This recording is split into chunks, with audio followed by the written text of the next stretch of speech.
ඔව් සාමාන්‍යයෙන් අපේ ආහාර වේලේදී 3 වේලක් අපි සාමාන්‍යයෙන් කාබෝහයිඩ්‍රේට් අපි ආහාරයට ගන්න එක ඉතාම සුදුසු නැති දෙයක්.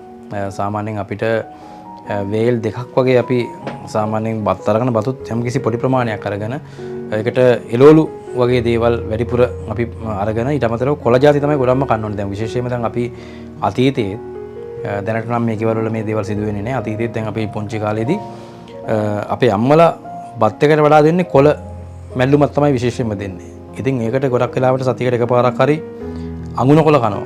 ඊට අමතරව කලවම් මැල්ලුම කියන එක සාමාන්‍යයෙන් දිනපතා මේ බත් අපි කන ආහාර වේලට මේ යොදා ගන්නවා. ඉතින් ශ්‍රාත්‍රී කාලයට සාමාන්‍යයෙන් අපි රොටියක් හරි ඊට අමතරව සැහැල්ලු දෙයක් තමයි ගොඩක් වෙලාවට කන්නේ.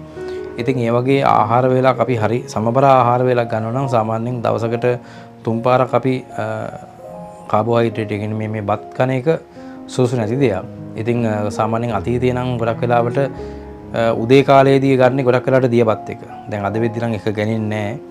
දියබත් එක අරගෙන තමයි ඊට පස්සේ උදේට කොළ කැඳ එක බීලා දියබත් එක කාලා තමයි තමන්ගේ මේ වැඩ කටයුතු කරන්නේ.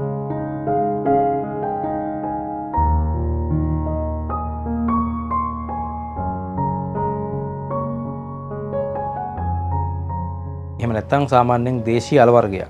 ඔය හිඟුරලා හරි රාජාලා හරි මේ වගේ දේශීය අල වර්ගයක් උදාගෙන තමයි එදා දවසේ උදේ වරුව තමන්ගේ මේ වේල පිරිමහ ගන්න.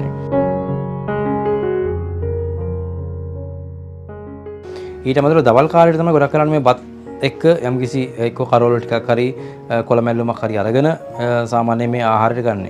රාත්‍රී කාලයේදී ගොඩක් වෙලාවට සුප් එකක් වගේ බොනවා. ඊට අමතරව බර ආහාරයක් ගන්නේ නැහැ. දැන් සාමාන්‍යයෙන් අපි වරින් වර මේ ශරීරයට අපි මේ දිරවන්න අපහසු දේවල් ගොඩක් වෙලාවට මේ කාබෝහයිඩ්‍රේට් වගේ දේවල් වැඩිපුර ගත්තාම ශරීරයේ තියෙන මේ අක්මාව දුර්වල වෙන්න පුළුවන්. ඒක නිසා ගොඩක් වෙලාවට දියවැඩියා වගේ තත්ත්වයක් ඇති වෙන්න පුළුවන්.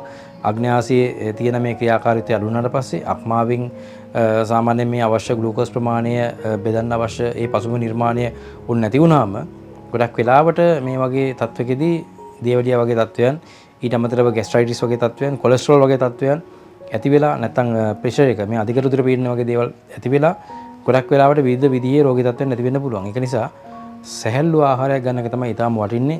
ඊට අමතරව වැඩිපුර බොන්න ඕනේ කුරුම්බ වතුර කියන එක. සාමාන්‍යයෙන් මේ කුරුම්බ ලොඳ කුරුම්බ වතුර වගේ බොන එක ඊට අමතරව කැඳ වර්ග තමයි විශේෂයෙන්ම අපි පාවිච්චි කරන්න ඕනේ. ඊට අමතරව සාමාන්‍යයෙන් කොල්ලු වගේ දේවල් ඊට අමතරව කව්පි වගේ දේවල් මුං ඇට වගේ දේවල් අද වෙද්දි ගොඩාක්ම මේවා භාවිතා වෙන්නේ නැහැ. ඉතින් අපි අර අතීතයේ භාවිතා කරපු විදිහට මේවා භාවිතා වෙනවා නම් සාමාන්‍යයෙන් අපිට මේ තියෙන දැනට මේ තියෙන රෝගී තත්ත්වයන් සුව කරගන්න පුළුවන්.